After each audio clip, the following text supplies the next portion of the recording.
बघा विनायकराव, ही तुमची सत्यवादी सून आणि हे तिचं खोटं रूप। आता ठरवा तुम्ही काय करायचं ते। हा, विचारा आता तिला काय विचारायचंय ते। हे बघा, खुर्ची घेते आणि इथं तुमच्या मोर मी बसते। हे बघा, विचारा। अगं आप्पी बाळा, कुठे गेली होतीस तू आणि असं खोटं का बोलतीयस? अरे कुठं का जायना हा, परी काय विचारायची पद्धत झाली हो यांची। अरे काका, माझं काय म्हणणं आहे, ऐक, जे काही ते सांगून टाकावं की आप्पीने, कशाला ऐकून घ्यायचं ना। हो तिथे अगं लय झालं या मावशींचं, सांगून टाक की कुठे गेली ती। आप्पे कुठे गेली होतीस?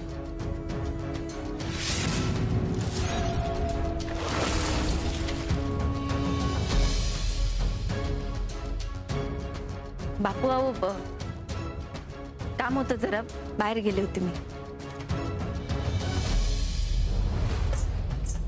आता गो बया, कुठल्या कामासाठी गेली होती? हा, अशा हवेत बोलू नको। नाही, एरवी तर कामाला जाताना 2-4 जणांचं लाटांबळ असतंय पुढं माग तुझ्या। मग आता एकटी कुठं गेली होती? हा, हो मावशी, तिला नसेल सांगायचं। अहो असं कुठलं काम आहे? ती सासऱ्याला सांगू शकत नाही, बापाला सांगू शकत नाही, भावाला नाही, आईला नाही, तिच्या मैत्रिणीला नाही। हा, कुठलं काम आहे असलं? हा वहिनी, लय झालंय आता। तुम्हाला सूट देतोय त्याचा तुम्ही फायदाच घ्यायला लागलाय। सूट दिली म्हणजे? तुम्ही सगळेजण मिळून तिच्यावर असा प्रश्नांचा भडीमार करू नका। करा ना, अजून लाड करा तिचे, अजून तिला डोक्यावर बसून ठेवा। लग्नाच्या मांडवातून पडून गेलेल्या पुरीची काय नियत असती ना, तेव्हाच ओळखली होती मी ती काय चालीची आहे ती। हो मावशी, असले काय आरोप करू नका तिच्यावर। का करू नको? अगं हिनी नवऱ्याला तुरुंगात टाकलाय आणि अशी गावभर हिंडत फिरतीया। बरं झालं बाया ती रुक्मिणी नाही इथं, नाही तर हे सगळं बघून तिने तर जीवच सोडला असता। याच्यासाठीच त्या सरकारांनी आणि तिनं रक्ताचं पाणी करून हे घर उभं केलंय वाटतं। ते तुम्ही नका सांगू कशासाठी उभं केलं होतं ते। काका, एवढं होऊन मी तू तिचीच बाजू घेतोय? सुजय, जरा थांब। ठीक आहे, तुम्ही बोला। अप्पे, तुला सगळ्यांसमोर इथं बोलायचं नसेल तर आपण आज जायचं का? माझ्याशी बोलतेच आज जाऊन। बरं एक काम कर, बाबांना आणि बापूंना घेऊन जा आतमध्ये, त्यांच्याशी तरी बोल।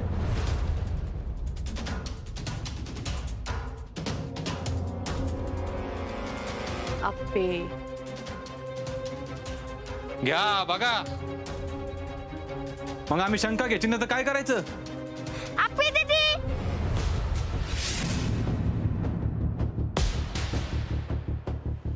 हे बघ मी तुझ्यासाठी काय आणलंय।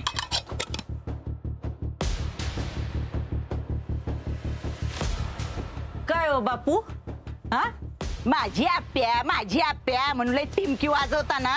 हा, हे संस्कार केलेत का लेकीवर? अहो कुठं जाती, काय करती, कुणाला सांगत नाही, हे शिकवलं का तुम्ही? अप्पे, अगं आणखीन काय व्हायची वाट बघतेस तू? हा, अगं काय विचारतायत सगळे, कुठे गेली होतीस? मम्मी मी नाही सांगू शकत।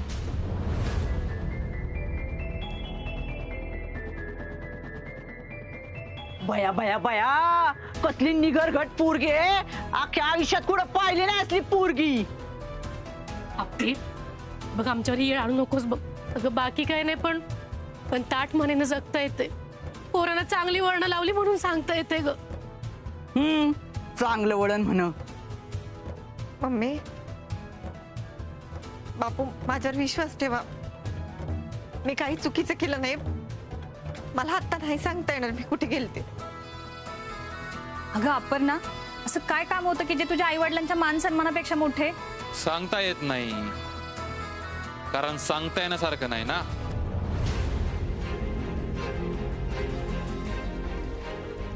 अप्पे अगं बोल की, तोंड उघड ना। अगं आता तरी तोंड उघड ग।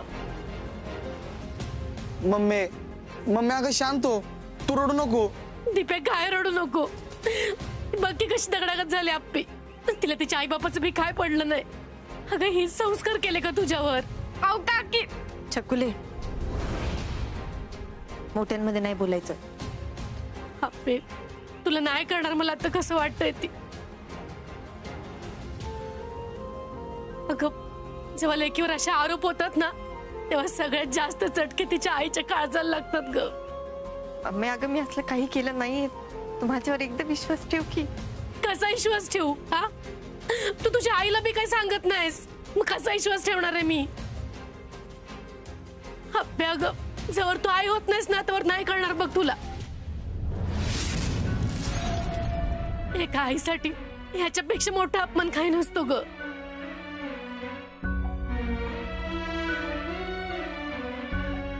सुषमा राहू दे, नको तिला काही विचार. अहो ताई, आपण तिच्यावर विश्वास नाही ठेवायचा तर दुसरं कोण ठेवला?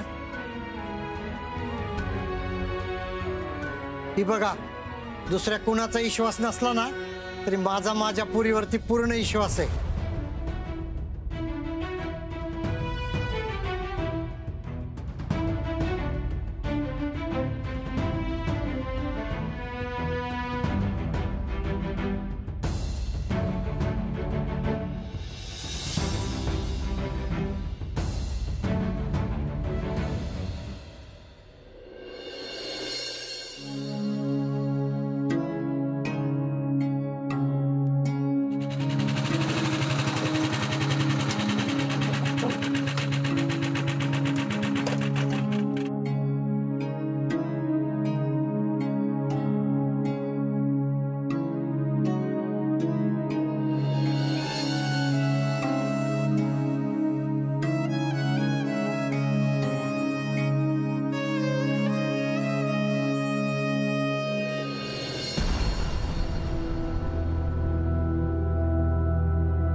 तुम्हालाही माझ्यावर शंका वाटते का हो बापू? येडीस का काय आप्या तू? मला असं कधी स्वप्नात बी वाटणार नाही ग. तुम्हाला नाही प्रश्न पडला कुठे गेले होते मी? का नाही सांगत ते सगळ्यांना? काय पडला की प्रश्न? बापू मी अर्जुनला शब्द दिलाय आणि म्हणून मला कोणाला काही सांगता येत नाही. आता मला नाही कळते मी काय करू. हा आप्या, ज्यांना काय कळणारच नाही त्यांना सांगून तरी काय उपयोग होणार आहे? म्हणजे आप्या हे बघ, झोपलेल्याला जाग करता येतं पण झोपेचं सोंग घेतलेल्याला कसं जाग करणार? तसंच आहे. आता तुझ्यावर चिखलफेकच करायची ठरवली तर मग त्यांच्या पुढे आपण काही जाऊन सांगितलं, कसंही सांगितलं तर त्यांना काय फरक पडणार आहे? पण मम्मी जे बोलली त्याचा त्रास आलाय बापू. सुषमा बोलली ती मनाला लावून घेऊ नकोस. तुला सगळेजण बोलायला लागले म्हणून सुषमा बोलली. कळतंय हो मला. बापू तुम्ही तिला समजून सांगा की मला तुम्हाला, बाबांना, मम्मीला सगळं सांगायचंय पण आत्ता नाही. आप्या, अर्जुनला शब्द दिलाय म्हणूनच म्हणतेस ना. आणि अगं शब्द पाळणं बी सोपं नाही. बापू त्यांनी मला दिलेला शब्द नाही पाळला पण मी त्याला दिलेला शब्द मला पाळ असं वाटतोय. माझं चुकतंय का हो? अजिबात चुकत नाही आप्या. मला तुमचं हेच आवडतं बघ. एवढं भांडण झालं तरी बी तुम्ही एकमेकांना घट्ट धरू नये. दोघांपैकी कुणीच सोडायची भाषा केली नाही. बापू माझ्या मनातही नाही आलं असं काही. मनात बी आणू नकोस आप्या. आणि हे लोक जे बोलले ना ते बी मनावर घेऊ नकोस तू. तुला खरं सांगू का, जगात सगळ्यात जास्त विश्वास माझा तुझ्यावर आहे आप्या. तुझं पाऊल कधीच वाकडं पडणार नाही कुठल्याच परिस्थितीत. हे मी माझ्या जीवाच्या पैजेवर सांगू शकतो बाळा.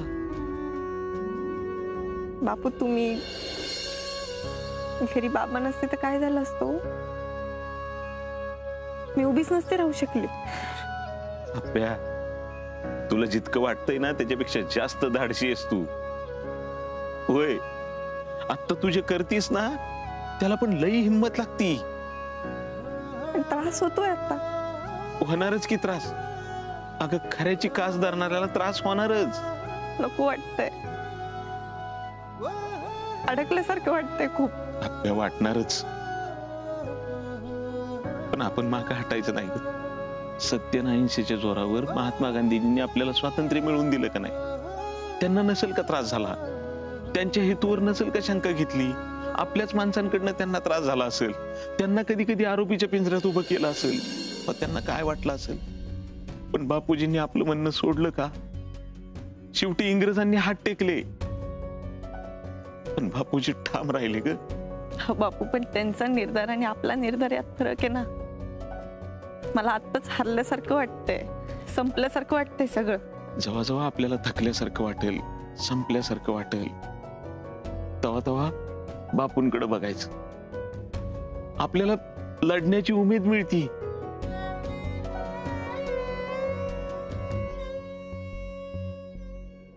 काय बापूंकडे बघते, नवीन उमेद मिळेल. ग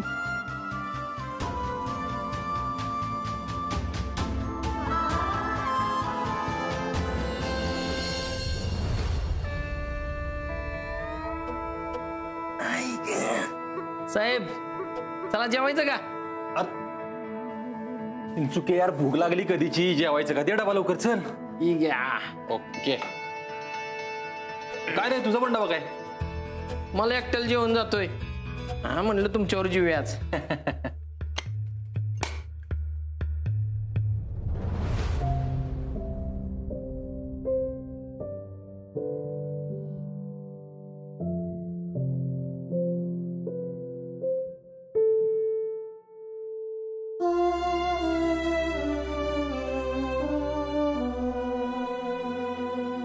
काय झालं चिंचुके? काय नाही साहेब. चिंचुके काय झालं मला नाही सांगणार होय? अहो साहेब खरंच काय नाही. चिंचुके माझ्या खुर्चीकडे बघून मान डोलवली तू. सांगायला तर लागणार बाबा. अहो साहेब मला तो दिवस आठवला. वहिनी तुमच्यासाठी डबा घेऊन आलत्या आणि तुम्ही चिडून घरनं न जेवता आलता. डबा घेऊन आले तुझ्यासाठी. बघ मी काय आणले.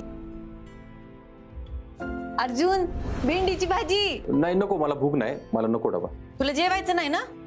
नको जेव. जोर तू जेवत नाही ना तोवर मी काही इथनं हलणार नाही. चिंचुके तिचं नाव नको घेऊ माझ्यासमोर. अहो साहेब एवढं कशाला चिडताय? अहो एक दिवस तो होता की तुम्ही खोटं खोटं भांडत होता आणि एक दिवस हे होय. मला त्या विषयावर बोलायचं नाही. गपचूप जेव, झोपायचं मला परत. आपण साहेब एवढं चिडायला झालंय काय तुम्हाला?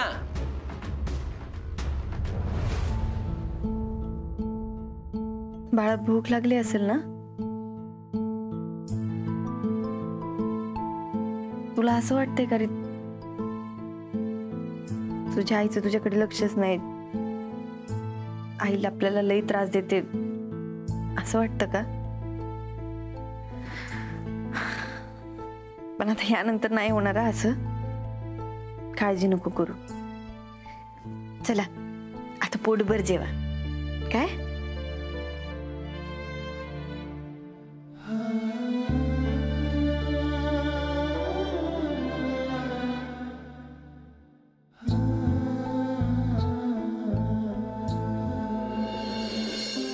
तुझ्याबद्दल कोणाला सांगताच येईना मला. तुझ्या बाबांनाही सांगता येईना. साहेब मला एक कळलं नाही, या वहिनी अशा एका टोकाच्या, तुम्ही असं दुसऱ्या टोकाचं. तुमची भेट झालीच कशी? साहेब सॉरी, परत नाही विषय काढत. म्हणजे आता विषय काढलाय तर सांगतो. सांगा सांगा. बाळा, अरे पण मी तुझ्याबद्दल बाबांना सांगू शकत नाही. अरे पण तुला बाबांबद्दल सांगू शकते की. ऐकशील? झालं काय चिंचुके? सांगा की. आमकी मी ट्रेनिंग संपून आलो नाशिकवरनी. हा आणि गावात उतरलो तर आपला आरू सुजेचा बारका तुम्हाला गेला विट्टी दांडू खेळायला घेऊन. मग काय मी सुट्टी देतोय वे, पहिल्या ठोक्याला विट्टी उचलली अशी आणि साहेब अहो ह्याच्यात हिरोईन कुठे आहे? थांबकी सांगतो की स्टोरी आहे मोठी. पहिल्या ठोक्यात दिली अशी विट्टी ठेवून डायरेक्ट चिचीच्या झाडावर अडकली. हा आपला आरू म्हणतोय मला तीच विट्टी पाहिजे, तीच विट्टी पाहिजे. मग गेलो काढायला, झाडावर चढलो, विट्टी दिली, आरू गायब. झाडावनी उतरत होतो आणि समोर एक साडी घातलेली देखणी पोरगी.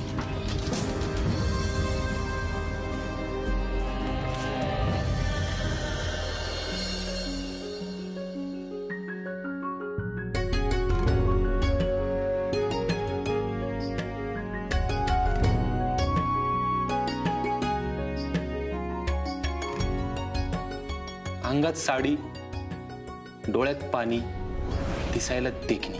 झाली हिरोईनची एंट्री झाली. बघत राहिलो राहू नुसता येड्यागत. काय झालं काहीच कळत नव्हतं. म्हणजे त्या दिवशी मम्मीशी काहीतरी भांडण झालं आणि मी ते पुस्तक घेऊन शेतावर निघून आले. आणि हा मला ना कसला तरी फॉर्म भरायचा होता म्हणून मी आपली रेंज शोधत होते. त्या शेतात रेंजच नव्हती. मी आपले हात वर करून रेंज शोधते आणि मागून अचानक आवाज आला. हॉटस्पॉट पाहिजे का? इकडे इकडे हॉटस्पॉट पाहिजे का म्हणलं. हॉटस्पॉट. मागं वळून बघितलं आणि विचारलं कोण आहे. वायफाय चालू करा की मग कळेल कोण आहे ते.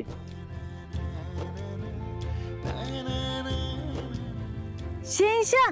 माझ्या हॉटस्पॉटचं तेच नाव ना, मग सांगून टाकलं तेच. मग आणि त्यानंतर कित्येक दिवस समोरच यायला तयार नव्हता अर्जुन. तुझे बाबा. चिठ्ठी भेटली का आमची? कोण आहे? झालं गरज सरून शेंशा बरोबर म्हणते ती उगीच नाही है ना. शेंशा.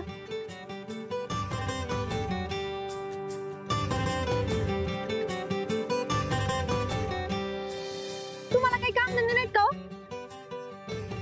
काम धंदे बस आहे तो, पण मी जाईल तिकडच तू भेटते त्याला मी काय करू? तुम्हाला कसं काय माहिती त्या पोराला त्याच्या आईला भेटायचं होते ते? नेटवर्क नेटवर्क लय स्ट्रॉंग आहे आपलं. अहो आमची पिऊ ताई आहे ना. तिचं नाव पिऊ आहे होय? बर बर बर. तिच्या सासरच्या लोकांनी लई ताप दिलाय हो तिला. तिच्या सासरचं जाऊ द्या ना आता, जरा तुमच्या सासरचं सांगा की. साहेब तुमची लव्ह स्टोरी एकदम खतरनाक आहे, पण मला सांगा हिरो हिरोईन समोर का आला?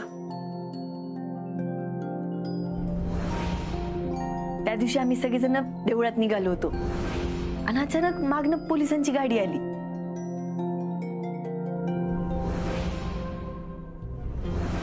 सगळेजण बघायला लागले गावात नवीन पोलीस कोण आलाय. गाडीतनं कोण उतरलं माहितीये का? सब इन्स्पेक्टर अर्जुन वर्षा विनायक कदम.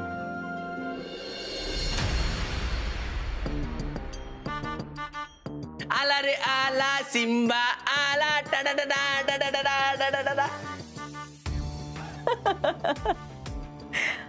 मलाही त्या दिवशी असंच वाटत होतं.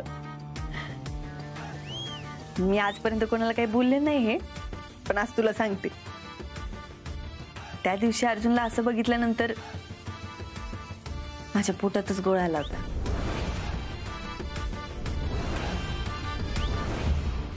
पण आता असं वाटते त्या दिवसापासूनच अर्जुन लाज घेत असेल का?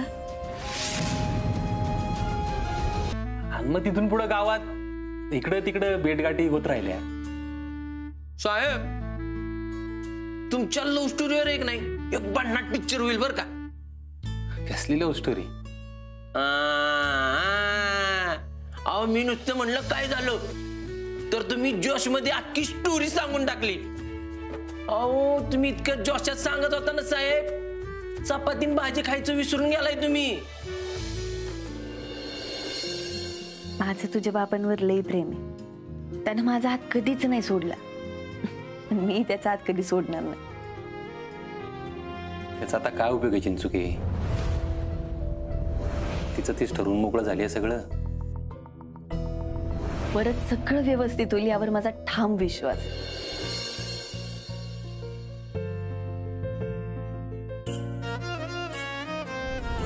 अहो साहेब एवढं भारी प्रेम सहजासहजी तुटत असतंय वे. भारी प्रेम बीम हे नुसते शब्द आहेत चिंचुक, माणसाच्या वागण्यात दिसत नाहीत.